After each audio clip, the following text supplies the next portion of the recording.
Logos ministry या channel मध्ये आपणा सर्वांचे हार्दिक स्वागत आहे। प्रभू येशू ख्रिस्त जो संपूर्ण जगाचा उद्धार करता त्याच्या अति पवित्र व सामर्थ्यवान नावाने मी ॲलन लोबो आपणा सर्वांना शुभेच्छा देत आहे। हे चॅनल सबस्क्राइब करणाऱ्या सर्वांचे मी हृदयपूर्वक आभारी आहे। आजचा हा संदेश जर तुम्ही पहिल्यांदाच पाहत असाल व खरोखरच जर तो तुम्हाला आवडला तर तुम्ही तो लाईक करावा व शेअर करावा व संदेशाचे नोटिफिकेशन व आमचे नवीन येणारे संदेश तुम्हाला काय मिळण्यासाठी तुम्ही बेल रिंग प्रेस करावी।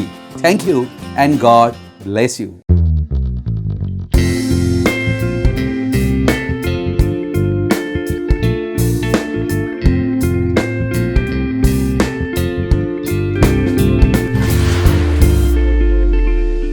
आज आपण एका महत्त्वाच्या विषयाकडे आपलं लक्ष लावणार आहोत आणि त्या विषयाला मी शीर्षक देत आहे देवासाठी एकटे उभे राहणे। या जगामध्ये आम्ही चालत असताना अनेक वेळेला आम्ही आमच्या बरोबर कोणी साथ देत आहे का म्हणून आम्ही शोध करत असतो। आम्हाला साथ हवी असते, परंतु प्रभू येशू ख्रिस्ताने म्हटले की अरुंद मार्गाने नेटाने जाण्याचा प्रयत्न करा, कारण तो मार्ग खडतर आहे आणि तो ज्यांना सापडतो ते लोक फार थोडके आहेत। अर्थात हा अनंत जीवनाचा मार्ग आहे आणि या मार्गाने चालण्यासाठी कोण आम्हाला साथ देईल का न देईल याची आम्ही वाट पाहता कामा नये। अर्थात आम्ही स्वतःहून एकटे ख्रिस्तासाठी उभे राहावे हे आमचे बोलावणे, आमचे पाचारण आहे। या बायबलमध्ये अनेक उदाहरणं आम्हाला आढळतात जे देवासाठी एकटे उभे राहिलेले आहेत आणि म्हणून आजचा हा विषय जो आहे थोडक्यात हा संदेश आणि ठळक स्वरूपात आपणा पुढे मांडण्याचा मी प्रयत्न करणार आहे। तरी आपणा सर्वांना माझी विनंती आहे की आजचा हा संदेश सर्वजणांनी आवर्जून शेवटपर्यंत पाहावा। God bless you. Every Lucas पत्र याचा 11वा अध्याय आणि याचं वचन 24 पासून मी वाचत आहे। मोशे प्रौढ झाल्यावर त्याने आपणास फारोच्या कन्येचा पुत्र म्हणविण्याचे विश्वासाने नाकारले। पापाचे क्षणिक सुख भोगणे यापेक्षा देवाच्या लोकांबरोबर दुःख सोसणे हे त्याने पसंत करून घेतले। ख्रिस्ता प्रित्यर्थ विटंबना सोसणे ही मिसर देशांतील धनसंचयापेक्षा अधिक मोठी संपत्ती आहे असे त्याने गणले, कारण त्याची दृष्टी प्रतिफळावर होती। प्रभू या वाचलेल्या वचनावर आपला आशीर्वाद देव या वचनाद्वारे आम्हा सर्वांना आशीर्वादित करो। एका खऱ्या विश्वासयुक्त ख्रिस्ती व्यक्तीला या कुटील आणि वाईट दिवसात प्रभूसाठी एकटे उभे राहणे हे शिकणे फार गरजेचे आहे, कारण तुम्हाला सातत्याने वचनाचे उल्लंघन करण्यास दबाव येत राहणार। हे यासाठी की तुम्ही जगाच्या समूहाबरोबर जावे, म्हणून आज अनेक लोक तडजोडीचे जीवन जगतात। मोशे विषयी आपण पाहूया। बायबल मधील एक सुप्रसिद्ध चरित्र आम्हाला आढळते। मोशे हा लेवी घराण्यातील अम्राम व योखेबेद यांना झालेलं तिसरं अपत्य धाकटा पुत्र होता। त्याचा जन्म मिसर देशात झाला होता। तो इब्री होता। इस्रायल लोक त्या काळी गुलाम बनले होते फारोचे। इस्रायलाची वाढती संख्या पाहून फारो घाबरला होता, म्हणून त्याने हुकूम काढला होता की इस्रायली मुलगा जन्मलास त्याला ठार मारावे। मोशेच्या आईने 3 महिने त्याला सुरक्षित ठेवले होते व आता त्याला यापुढे अधिक बाळगू शकत नसल्याने तिने एका पेटाऱ्यात आपल्या बाळाला नाईल नदीमध्ये सोडून दिले। परंतु फारोची कन्या नदीवर आंघोळ करण्यासाठी आलेली असताना तिला हा पेटारा सापडला आणि तिने मोशेला पाण्यातून वाचविले आणि मोशे हे नाव तिनेच दिले। तिने एका इब्री बाईला नियुक्त केले बाळाचे लालन पालन करण्यासाठी व ही फारोची कन्या मोशेची आई बनली। मोशे लहानाचा मोठा राजवाड्यामधील सर्व लक्झरियस यामध्ये तो वाढला, परंतु आम्हाला हे दिसते मोशेच्या आईने मोशेमध्ये लहानपणीच देवाचा विश्वास त्याच्या हृदयात घातला होता, यासाठी की जेव्हा तो मोठा होईल तेव्हा त्याने विश्वासाद्वारे महत्वाचा निर्णय त्याने घ्यावा। मोशे प्रौढ झाल्यावर त्याला हे कळले की तो इब्री आहे, तो मिस्री नाही। व त्यावेळेला एका मिस्री व्यक्तीने एका इब्री व्यक्तीला जुलमाने मारित आहे हे पाहून, आजूबाजूला कोणी नाही हे पाहून त्याने एका मिस्राला ठार मारले आणि वाळूत गाडून ही टाकले। मोशेच्या हातून खून झाला होता। इब्री लोकास पत्र 11 अध्याय 24 ते 27 वचन अतिशय सर्वोत्कृष्ट चित्र मोशेच्या बद्दल देत आहे। अर्थात मोशे प्रौढ झालेला आहे। प्रौढ म्हणजे निर्णय घेण्यास परिपक्व झाला व येथे त्याच्या जीवनाची खरी सुरुवात झाली। तो आतापर्यंत मिसर देशात फारोच्या कन्येचा दत्तक पुत्र मानला जात होता. तिने मोशेला लहानाचे मोठे केले होते व फार मोठ्या लाडात वाढविले होते. मिस्रातील राजेशाहीत त्याला सर्व शिक्षण, कला, विद्या व सर्वांमध्ये प्रवीण केले होते. अर्थात मोशे हा फारो नंतर राजासनावर बसणारा होता. तो फार प्रभावशाली व्यक्तिमत्वाचा व आकर्षक बनला होता. मिसर देशांतील सर्व संपत्ती, सर्व खजाना हे सर्व त्याचेच होणार होते. अर्थात त्याच्यासाठी फार महान भवितव्य त्याच्यासाठी मिसरात होते, कारण संपूर्ण जगातील सर्वोत्कृष्ट ते सर्व मिसर देशात होते. जरा विचार करा, असा हा राजकुमार, त्याच्या मागे किती सुंदर मुली त्या राज्यांतील असतील ज्या इच्छित होत्या की मोशे माझा व्हावा. अर्थात मोशे अविवाहित होता. त्याच्या पुढे खूप मोह वासना होत्या, कारण मिस्री संस्कृती त्या पद्धतीची होती. लैंगिक विलासी जीवन हे पापाचं क्षणिक सुख त्याच्या पुढे होते. परंतु वचन म्हणते की पापाचे क्षणिक सुख हे त्याने त्यागले व मी फारोच्या कन्येचा पुत्र आहे हे म्हणणे त्याने विश्वासाने नाकारले. अर्थात ही घटना घडताच विचार करा, त्यावेळेला मिस्रात ही बातमी आगीसारखी पसरली. सर्व वर्तमानपत्रात ही खबर सगळ्यांना कळली. मिस्रांतील लहानापासून मोठ्यापर्यंत सर्वांना मोशे मूर्ख वाटू लागला, कारण ज्याला मिस्राची गादी आता मिळणार होती, सर्व वैभव, गौरव, बेसुमार सन्मान हे वतनादाखल त्याला मिळणार होते, ते त्याने स्वइच्छेने नाकारले. अशा प्रकारचा निर्णय घेऊन मोशेने येथे 3 महत्वाचे निर्णय घेतले. पहिला निर्णय, फारोच्या कन्येचा पुत्र आहे हे विश्वासाने त्याने नाकारले. अर्थात त्याने जगाकडून मिळणारा सन्मान हा नाकारला. त्यानंतर त्याने पापाचे क्षणिक सुख हेही त्याने सोडून दिले आणि त्याने मिसर देशातील जी द्रव्य संचय संपत्ती ती देखील त्याने नाकारली. जेव्हा आम्ही ही विश्वासाने जगतो तेव्हा आम्हालाही या 3ही गोष्टी आम्हाला नाकाराव्या लागतात. जगाकडून मिळणारा सन्मान आणि जगाकडून असणारे पापाचे ते ऐहिक सुख आणि जगाची संपत्ती. प्रियजनो, मला आशा आहे या चित्रावरून तुम्हाला कळत आहे की देवासाठी निंदा नालस्ती, छी थू पत्करणे, देवाच्या लोकांबरोबर दुःख भोगणे हे मोशेने पसंत केले. मोशेने देवासाठी ख्रिस्ता पितर्थ एकटे उभे राहणे हे त्याने पसंत केले. विचार करा, किती कठीण गोष्ट होती मोशेसाठी देवासाठी उभे राहणे. तुम्ही जर त्याच्या जागी असते तर प्रश्न आहे, तुम्ही काय केले असते? म्हणूनच मोशे हा फार महान संदेष्टा ठरला.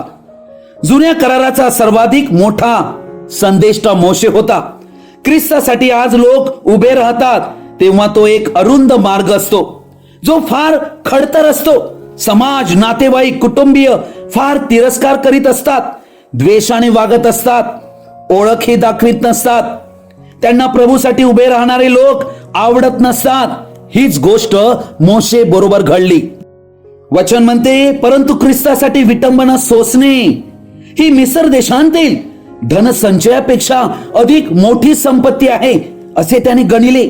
आम्हीही ख्रिस्तासाठी विटंबना सोसावी हे अवश्य आहे.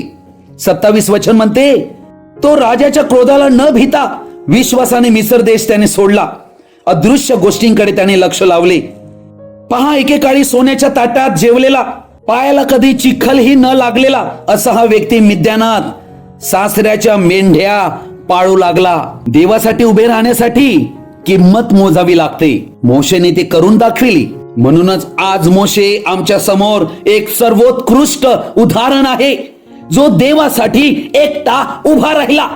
आज प्रश्न आमच्यासाठी आहे, काय आम्ही देवासाठी एकटे उभे राहण्यास तयार आहोत काय? एकटे उभे राहण्यासाठी कायम फार मोठी किंमत द्यावी लागते. एकटे उभे राहणे ही एक लढाई आहे. एकटे उभे राहण्यासाठी देवाच्या वचनाला, प्रार्थनेला, आज्ञा पाळण्याला आम्हाला स्थान दिल्याशिवाय प्रभूसाठी उभे राहता येत नाही. जर आम्ही एकटे उभे राहू तरच आम्हाला देवाबरोबर चालता येईल. मत्ती शुभवर्तमान 10 अध्याय 32 ते 31 वचन म्हणते, जो कोणी माणसासमोर मला पत्करील त्याला मीही आपल्या स्वर्गातील पित्यासमोर पत्करीन. पण जो कोणी माणसांसमोर मला नाकारेल त्याला मीही आपल्या स्वर्गांतील पित्यासमोर नाकारीन. प्रियजनो हो, येशूचा स्वीकार करणे या जगात एक आव्हान आहे. प्रभू येशूला आपलं जीवन समर्पित करून केवळ त्याच्याच मार्गाने चालणे, धर्म संप्रदाय यांना त्यागून सत्याचा स्वीकार करणे, सत्यासाठी उभे राहणे हा एक महान निर्णय आहे. विजेते नेहमी एकटे उभे राहतात. एक विश्वासी या नात्याने आमच्या जीवनात कधीतरी तुम्हाला आव्हान पत्करावे लागते, एकटे प्रभूसाठी उभे राहावे म्हणून. अशी परिस्थिती येते की समूहाला अनुसरावे की देवाची आज्ञा मानावी. एकटे उभे राहण्यासाठी कायम धैर्याची, हिमतीची गरज असते. धैर्यामध्ये भीती अगदीच नसते असे नाही, परंतु जेव्हा आम्ही निर्णय घेतो देवाच्या वचनानुसार, तेव्हा भीतीच्या पलीकडे देवाचं वचन आम्हाला घेऊन जाते. अर्थात त्यासाठी देवाच्या वचनावर आमचा भरोसा हवा. उत्पत्ती याचं पुस्तक याचा 6वा अध्याय आणि याचं वचन 5 पासून 12 पर्यंत मी वाचत आहे. पृथ्वीवर मानवांची दुष्टाई फार आहे. त्यांच्या मनांतील येणाऱ्या विचारांच्या सर्व कल्पना केवळ एकसारख्या वाईट असतात असे परमेश्वराने पाहिले. म्हणून मानव पृथ्वीवर उत्पन्न केल्याचा परमेश्वराला अनुताप झाला आणि त्याच्या चित्ताला खेद झाला. तेव्हा परमेश्वर म्हणाला, मी उत्पन्न केलेल्या मानवांस भूतलावरून नष्ट करीन. मानव, पशु, रांगणारे प्राणी, आकाशांतील पक्षी हे सारे नाहीसे करीन, कारण त्यास उत्पन्न केल्याचा मला अनुताप झाला आहे. परंतु नोहावर परमेश्वराची कृपा दृष्टी होती. नोहाची वंशावळी येण्याप्रमाणे नोहा हा आपल्या काळच्या लोकांमध्ये नीतिमान व सात्विक मनुष्य होता. नोहा देवाबरोबर चालला. नोहाला शेम, हाम व याफेत असे 3 मुलगे झाले. त्या काळी देवाच्या दृष्टीने पृथ्वी भ्रष्ट झाली होती. ती जाच जुलमांनी भरली होती. देवाने पृथ्वीकडे अवलोकन केले तो पहा, ती भ्रष्ट होती, कारण पृथ्वीवरील सर्व प्राणी मात्रांनी आपली चाल चालवणूक बिघडविली होती. नोहापेक्षा मोठे उदाहरण नाही, जो वाईट दिवसामध्ये देवासोबत एकटा उभा राहिला. नोहा हा एकमेव व्यक्ती या संपूर्ण पृथ्वीवर देवाला न्यायी आढळला. अर्थात नोहा हा त्या वाईट दिवसात, जेव्हा पृथ्वी ही भ्रष्ट झाली होती, देवाच्या दृष्टीने. लक्षात घ्या, उत्पत्ती 6:11-12 वचनात 3 वेळा हे म्हटलेले आहे की ही पृथ्वी देवाच्या दृष्टीने भ्रष्ट झाली होती. अर्थात नैतिक घसरण. संपूर्ण जगाचे एका बाजूला नैतिक पतन चालू होते. हिंसाचार वाढला होता. दुष्टाई, खून, बलात्कार, भ्रष्टाचार, लबाडी यांना ऊत आला होता. आणि अशा काळामध्ये नोहा हा एक नीतिमान व्यक्ती होता. देवाने दिलेल्या आज्ञेप्रमाणेच काहीही त्यात फरक न करता, त्यामध्ये कोणताही अधिक उणे न करता, जे देवाने सांगितले त्याप्रमाणे त्याने तारू बांधले आणि देवाची आज्ञा त्याने पाळली. म्हणून तो विश्वासाने नीतिमान ठरला. इतिहासाची पुनरावृत्ती होणार अशी भविष्यवाणी मत्ते 24 याच्या 37 ते 39 वचनात प्रभू येशूने केलेली आहे. आजच्या काळात ही अशाच प्रकारे पृथ्वी भ्रष्ट झालेली आहे आणि प्रभू येशूने भविष्यवाणी दिली की नोहाच्या काळात जसे होते तसेच मनुष्याच्या पुत्राच्या येण्याच्या दिवसात होईल. त्या काळचे लोक स्वतःला फार विकसित समजत होते, परंतु देव त्यांना सडलेले पाहत होता. मनुष्य स्वतःला काय समजतो याला काही अर्थ नाही, तर देवाचा दृष्टिकोन अतिशय महत्वाचा आहे. देव आम्हाला काय समजतो. देवासाठी एकटे उभे राहणे म्हणजे देवा बरोबर चालणे होय. दोघे एक मताचे झाल्याशिवाय काय ते एकत्र चालू शकतात काय? अर्थात नोहा देवाबरोबर एक मताचा बनलेला होता. नोहा सारखा त्या दुष्ट जगातील त्या काळी कोणी दुसरा नव्हता जो प्रभूसाठी उभा राहील. देवाने नाश होण्यापूर्वी पुष्कळ आणि खूप वेळा चेतावण्या दिल्या होत्या. कोणी असं म्हणू शकतो, अरे कसं मी एकटा उभा राहू, शक्यच नाही. होय, नोहाने हे दाखवून दिले की हे शक्य आहे. देवासाठी एकटे उभे राहणे शक्य आहे. नीतिमत्वाचा हा प्रचारक होता ज्याने 120 वर्षे प्रचार केला होता. कोणीच त्याचा संदेश ऐकला नाही, कोणीच बदलला नाही. तरीही नोहाचा विश्वास डळमळला नाही. आपले संपूर्ण जीवन त्याने तारू बांधण्यास व जगाला देवाने दिलेला सत्याचा संदेश देण्यासाठी त्याने व्यतीत केले. लोकांनी थट्टा केली आणि त्याला मूर्ख समजले आणि त्याचा संदेश नाकारला. परंतु देवाने प्राण्यांना त्याच्याकडे पाठविले असे वचन उत्पत्ती 6:20 मध्ये आम्ही पाहतो. कारण जे पाहण्यात आले नव्हते त्याविषयी त्याला खात्री मिळाली होती की देवाने जे मला सांगितले ते देव घडविणारच. म्हणून तो एकटा उभा राहिला. आज तुम्हाला आणि आम्हाला नोहा या जगात एक उत्तम उदाहरण आहे. जर नोहा एकटा उभा राहिला तर तुम्ही आणि आम्ही आज कोणाला घाबरत आहोत? समाजाला, नातेवाईकांना, कुटुंबातील व्यक्तींना आम्ही कोणाला घाबरत आहोत? देवाचं सत्य वचन त्याने आम्हाला दिलेलं आहे. आम्ही ते वचन स्वीकारून त्याच्यासाठी निर्णय घेणे, त्याच्यासाठी उभे राहणे ही आमची सर्वात प्रमुख जबाबदारी आहे. कृपेने विश्वासाद्वारे तो तारला गेला. तो देवाबरोबर चालला. तो चालल्यामुळे त्याची मुले देखील त्याचप्रमाणे चालली. मुले जी आहेत ही आई वडिलांना वाचत असतात. देवाचे खरेपण त्यांनी आई वडिलांमध्ये पाहिले. विश्वास, आज्ञापालन आणि चिकाटी हे नोहामध्ये दिसून आले. नोहा त्या दुष्ट जगात देवासाठी सर्व परिस्थितीत एकटा उभा राहिला आणि या त्याच्या निर्णयामुळे त्याचं जीवन प्रभावित बनले आणि त्याची मुलं ही शेवटी बदलली गेली. आज आमच्यासाठी ही गोष्ट एक सर्वोत्कृष्ट उदाहरण ठरलेली आहे. देव जो प्रत्येक व्यक्तीचे हृदय पाहतो त्याला फक्त नोहा आणि त्याच्या कुटुंबाला वाचविण्यासाठी योग्य वाटले. इतर सर्वांचा महापुरात मृत्यू झाला. अर्थात पृथ्वीवर एकच ईश्वरी कुटुंब असणे कसं असेल याचा विचार करा. नोहाचे जीवन आपल्याला हीच गोष्ट शिकविते. प्रियजन हो, नोहाच्या वेळेला महापूर आला. नोहाने तर संपूर्ण जगाला त्याविषयी चेतावणी दिली होती, परंतु कोणी त्याची चेतावणी मानली नाही. जग त्याला हसले, त्याची थट्टा केली, उपहास केला आणि त्याला मूर्खात गणले. आणि त्याचा संपूर्ण परिवार, 3 मुले आणि 3 सुना आणि त्याची पत्नी, अशा प्रकारे एकूण 8 लोक केवळ या संपूर्ण जगांतून वाचले गेले. नोहा एकटाच त्या पिढीत, त्या काळी 4000 वर्षापूर्वी देवासाठी उभा राहिलेला एकमेव व्यक्ती होता. आणि अशाच प्रकारे आजच्या युगातही देवाने पाठविलेला त्याचा संदेश जो तारणासाठी आहे, मनुष्याच्या मुक्तीसाठी आहे, त्या संदेशावर लोक हसत आहेत, त्याचा उपहास करीत आहेत, थट्टा करीत आहेत. परंतु प्रियजन हो, नोहाच्या वेळेला महापूर आला तेव्हा कोणालाही कळले नव्हते. अचानक महापूर आला आणि त्यांचा नाश झाला. ते खात पीत होते, लग्न करून घेत होते, लग्न करून देत होते.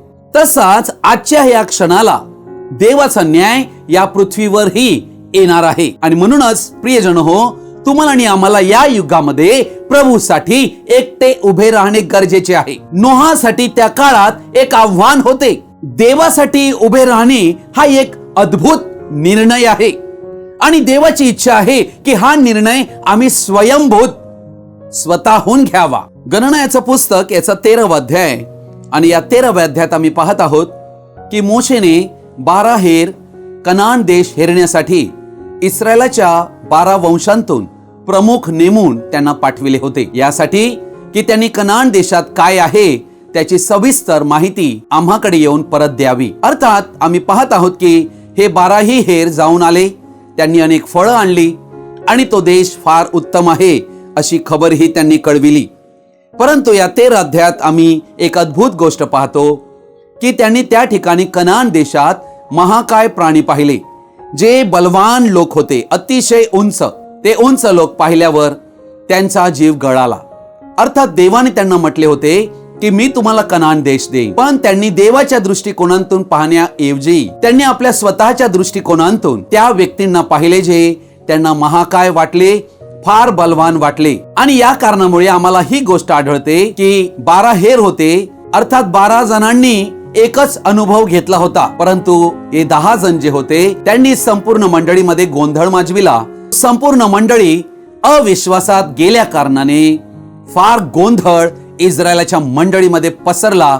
आणि त्या ठिकाणी आम्हाला आढळते की कालेब नावाचा एक व्यक्ती जो एक हेर होता आणि एक देवाचा उत्तम सेवक होता, त्याने काय म्हटले, गणना याचा 13 अध्यायाचा 30 वचन.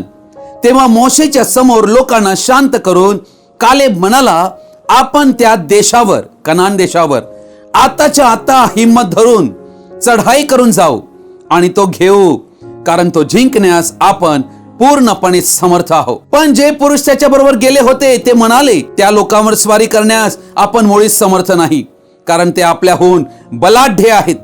त्याचप्रमाणे जो देश हेरून ते आले होते त्याविषयी इस्रायल लोकांना त्यांनी अनिष्ट बातमी दिली. ते म्हणाले, जो देश हेरण्यासाठी आम्ही गेलो होतो तो तेथील रहिवाशांना ग्रासून टाकणार आहे. तेथे आम्ही पाहिलेले सर्व लोक मोठे धेपाड आहेत. तेथे नेफिलीम म्हणजे नेफिली घराण्यातील अनाकाचे वंशज आम्ही पाहिले. त्यांच्या पुढे आम्ही स्वतःच्या दृष्टीने टोळासारखे दिसलो आणि त्यांनाही तसेच भासलो. प्रियजन हो, अर्थात या ठिकाणी आम्ही ही गोष्ट पाहत आहोत, कालेब एक मात्र व्यक्ती होता जो देवासाठी उभा राहिला. इस्रायल लोकांना त्याने हिम्मत दिली की घाबरू नका, या 10 जणांचे ऐकू नका, मी जे सांगतो ते ऐका, कारण मीही त्यांनी पाहिलेलं, मीही पाहिलेलं आहे. आणि तरीही माझ्या भावांनो बहिणींनो, 14 अध्याय जर आम्ही पाहिला तर वचन काय म्हणते, तेव्हा सर्व मंडळीने गळा काढून विलाप केला आणि लोक रात्रभर रडले. सर्व इस्रायल लोक मोशे आणि अहरोन यांच्या विरुद्ध कुरकुर करू लागले. सर्व मंडळी त्यांना म्हणाली, आम्ही मिस्र देशात मेलो असतो तर बरे झाले असते, याच रानात मेलो असतो तर किती बरे झाले असते. तरवारीने आमचा निपात व्हावा म्हणून परमेश्वर आम्हाला या देशात का नेत आहे?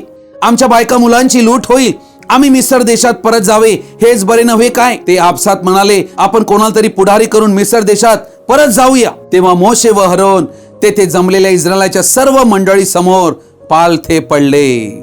आणि देश हेरून आलेल्यांपैकी नूनाचा मुलगा यहोशुवा व यफुन्नेचा मुलगा कालेब यांनी आपले कपडे फाडले आणि ते इस्रायल लोकांच्या सर्व मंडळीला म्हणाले, चहूकडे फिरून आम्ही जो देश हेरून आलो तो अतिशय उत्तम आहे. परमेश्वर आमच्यावर प्रसन्न असला तर तो त्या दुधामधाचे प्रभाव वाहणाऱ्या देशात आम्हाला नेईल आणि तो देश आम्हाला देईल. तुम्ही परमेश्वराविरुद्ध बंड मात्र करू नका आणि त्या देशाच्या लोकांची भीती बाळगू नका, कारण ते आमचे भक्ष होतील. त्यांचा आधार तुटला आहे, पण आमच्या बरोबर परमेश्वर आहे, त्यांची भीती बाळगू नका. पण सर्व मंडळी म्हणू लागली की यांना दगडमार करा. तेव्हा दर्शन मंडपात परमेश्वराचे तेज सर्व इस्रायल लोकांच्या दृष्टीस पडले. मग परमेश्वर मोशेला म्हणाला, कोठवर हे लोक मला तुच्छ लेखणार आणि यांच्यामध्ये मी केलेली सगळी चिन्हे पाहूनही हे कोठवर माझ्यावर विश्वास ठेवणार नाहीत. मी त्यांचा मरीने संहार करून त्यांचा वारसा नष्ट करीन आणि तुझेच त्यांच्याहून मोठे व प्रबळ राष्ट्र करीन. दानिएलचं पुस्तक याचा पहिला अध्याय, या पहिल्या अध्यायात आम्ही पाहत आहोत दानिएल आणि इस्रायली लोक हे त्या ठिकाणी पकडून आणलेले आहेत. शद्रक, मेशक आणि अबेदनगो नावाचे यहुदी यांना पकडून आणण्यात आलेला आहे. हे बाबेलात आणण्यात आलेले आहेत, पाडावपणात गेलेले आहेत. वचन 8 पासून मी वाचत आहे. राजा खात असे ते मिष्टान्न व पीत असे तो द्राक्षरस यांचा आपणास विटाळ होऊ देऊ नये असा दानिएलाने मनाचा निश्चय केला. म्हणून त्याने खोजांच्या सरदारास विनंती केली की मला त्यांचा विटाळ नसावा. खोजाच्या सरदाराची दानिएलावर कृपा व दया व्हावी असे देवाने केले. अर्थात या ठिकाणी आम्ही पाहत आहोत की दानिएल या ठिकाणी आलेला आहे बाबेलाच्या परंगण्यात. राजा जे मिष्टांनी खातो ते दानिएलाला मिळणार होते. अर्थात राजा जे भोजन खातो ते किती सर्वोत्कृष्ट असेल विचार करा. पण दानिएलाचं लक्ष त्या अण्णाकडे नव्हते, कारण दानिएलाला शुद्ध आणि अशुद्ध याचा भेद माहित होता. कारण त्या ठिकाणी राजे डुकराचं मांस खात होते आणि डुक्कर खाणे हे अशुद्ध होतं. दानिएल यहुदी होता आणि त्याने या गोष्टीकडे लक्ष लावले, कारण त्याचं लक्ष देवाच्या आज्ञा पाळण्याकडे होते. दुसरी गोष्ट आम्ही पाहतो की जे मांस बनविण्यात येत होते ते मांस रक्तासहित बनविले जात होते आणि रक्त खाणे हे देवाने आज्ञा दिली होती. लेवीय 17 अध्यायातल्या 10 ते 15 वचनात रक्त खाणे हे देवाच्या आज्ञेचा भंग होता. दानिएलाने त्याकडे लक्ष लावले होते. तिसरी गोष्ट दानिएलाला ही कळली होती की हे जे सर्व काही मिष्टान्ने येत आहे, मांस मटण येत आहे, ही मूर्तींची पूजा करून हे नैवेद्य प्रसाद येत आहे, हे सर्व त्याला कळले. हे देवाच्या आज्ञेचा भंग होता. दानिएलाने त्याकडे लक्ष लावले होते. चौथी गोष्ट त्याने पाहिली की द्राक्षरस तेथे आहे. त्याने नीतिसूत्रे वाचले होते. नीतिसूत्रे 23 अध्याय 31 वचन या ठिकाणी आम्ही पाहतो. आम्ही द्राक्षरसाबद्दल वाचतो. द्राक्षरस कसा तांबडा दिसतो, प्यालात कसा चमकतो, घशांतून खाली कसा सहज उतरतो हे पाहत बसू नको. शेवटी तो सर्पासारखा दंश करीतो, फुरशाप्रमाणे झोंबतो. अर्थात या चारही गोष्टींसाठी 10 आज्ञेमध्ये काही लिहिलेले नव्हते, परंतु दानिएलाचं लक्ष देवाची आज्ञा पाळण्याकडे होती.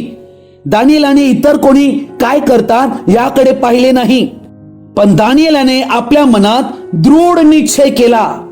अर्थात दानिएल येथे असा विचार करीत नव्हता की सर्वजण तर खात आहेत, मीही खाल्ले तर काय, येथे तर आम्हाला कोण पाहणार आहे. परंतु त्याच्यामध्ये देवाचे भय होते. देवाचे भय हे ज्ञानाचा आरंभ आहे. देवाने दानिएलाला ज्ञानामध्ये पारंगत केले व फार आशीर्वादित केले. दानिएलाच्या ज्ञानाची तुलना लुसिफरच्या ज्ञानाशी देवाने केली. एहेजेकेल 28 अध्याय 3 वचन आणि 14 वचन असे म्हणते. देवाने दानिएला स्वप्न व त्याचे अर्थ अचूक प्रकट करण्याचे ज्ञान दिले. त्याच्यासारखा कोणी तसा नव्हता. दानियल हा एकमात्र असा व्यक्ती होता ज्याने एक दृढ निश्चय केला. देवासाठी एकटे उभे राहण्याचा त्याने निर्णय घेतला. प्रियजन हो, जेव्हा आम्ही देवासाठी एकटे उभे राहतो ना, देव देखील आमच्यासाठी मार्ग करतो. अर्थात दानियल, शद्रक, मेशक, अबेदनगो हे त्या परकीय राज्यात दुसऱ्या राजाद्वारे पकडून नेले होते. तरी जे योग्य आहे, जे सत्य आहे, त्यासाठी ते उभे राहिले. त्यांनी सत्याशी कधी तडजोड केली नाही. म्हणून देवाने त्यांचा आदर केला, कारण त्यांनी देवावर भरोसा केला व देवाची आज्ञा पाळली. जेव्हा आम्ही एकटे पडलो आहोत असे वाटते, तेव्हा सैतान आमच्या मनात अशा भावना निर्माण करीतो की जगासारखे जगलो तरी चालते. तो हळूहळू करून देवाच्या लोकांपासून, मंडळीपासून, प्रभूपासून दूर जगात घेऊन जाऊ इच्छितो. परंतु आम्हाला प्रभूने दिलेल्या नीतिमत्वामध्ये आम्हाला स्थिर उभे राहणे आहे. काही वेळेला आम्हाला असं वाटेल की मी एकटा आहे, परंतु देव माझ्या बरोबर आहे, हे कधीही विसरू नका. प्रियजन हो, ज्या वेळेला आम्ही देवावर, देवाच्या प्रत्येक वचनावर प्रेम करीतो, तेव्हाच आम्ही अशा प्रकारचा निर्णय घेतो. कोणत्याही गोष्टीने मी अमंगळ होऊ नये यासाठी त्याने येथे काळजी घेतलेली आहे, दृढ निश्चय केलेला आहे. या ठिकाणी आम्ही दानियल पाहत आहोत. दानियलाचं जीवन एक आगळे वेगळे उदाहरण आमच्या पुढे ठेवते. त्याच्यावर खूप दबाव कायद्याने आणला गेला की त्याची प्रार्थना करणे बंद पाडावे. देव नीतिमनाला ढळू देत नाही. त्याने त्यासाठी सिंहाला सामोरे जाणे पसंत केले. तो एकटाच उभा राहिला. प्रत्येक वेळी दानियल देवासाठी एकटे उभे राहण्याचे ठरवितो आणि प्रत्येक वेळेला असे वाटले की आता येथे दानियलाचा शेवट होतो की काय, परंतु प्रत्येक वेळी देवाने त्याला सोडविलेले आढळत आहे. अर्थात प्रभूसाठी एकटे उभे राहणे हे कधीच व्यर्थ जाणार नाही, तर देव त्याचे बक्षीस प्रतिफळ ही देतो. आणि देवाने त्याला सहाय्य केलेले आहे. देवाने त्याला आशीर्वादित केलेले आहे. देवाने त्याचे कौतुक केलेले आहे आणि त्याला त्या बाबेलाच्या राज्यात बढतीवर बढती दिलेली आहे. देवासाठी जेव्हा आम्ही उभे राहतो तेव्हा देव आशीर्वाद दिल्याशिवाय राहत नाही. प्रत्येक पिढीमध्ये देवाने दानिएला सारख्यांना शोधलेला आहे, जे सत्य जाणतात व त्यासाठी उभे राहण्यास किंमत मोजतात.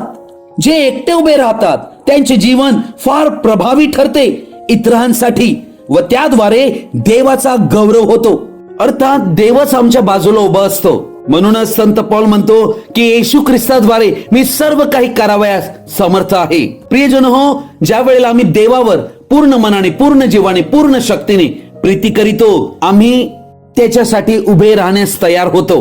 मग आम्हाला कोण साथ देवो अगर ना देवो. जीवनात अशी ही वेळ येईल जेव्हा इतर सर्व सोडून देतील, परंतु सत्यासाठी आम्ही कायम एकटे उभे राहण्याचे ठरवावे. जेव्हा आमच्या जीवनात प्रभूसाठी आम्हालाही एकटे उभे राहण्याची संधी येईल, तेव्हा देव धैर्य व ज्ञान पुरवेल, ज्याची आम्हाला गरज आहे. प्रभू येशू ख्रिस्ताची कृपा, प्रेम, दया, आनंद आणि शांती आपणा सर्वांबरोबर तो येईपर्यंत कायम राहो. आमेन. आजचा हा संदेश आपण सर्वजणांनी ध्यानपूर्वक आणि शेवटपर्यंत पाहिल्याबद्दल आपणा सर्वांचा मी हृदयपूर्वक आभारी आहे. आजचा हा संदेश ऐकल्यानंतर नक्की तुम्हाला काय कळले तुम्ही कमेंट बॉक्समध्ये कळवू शकता किंवा माझ्याशी व्यक्तिगत संपर्क साधू शकता. Thank you and God bless you.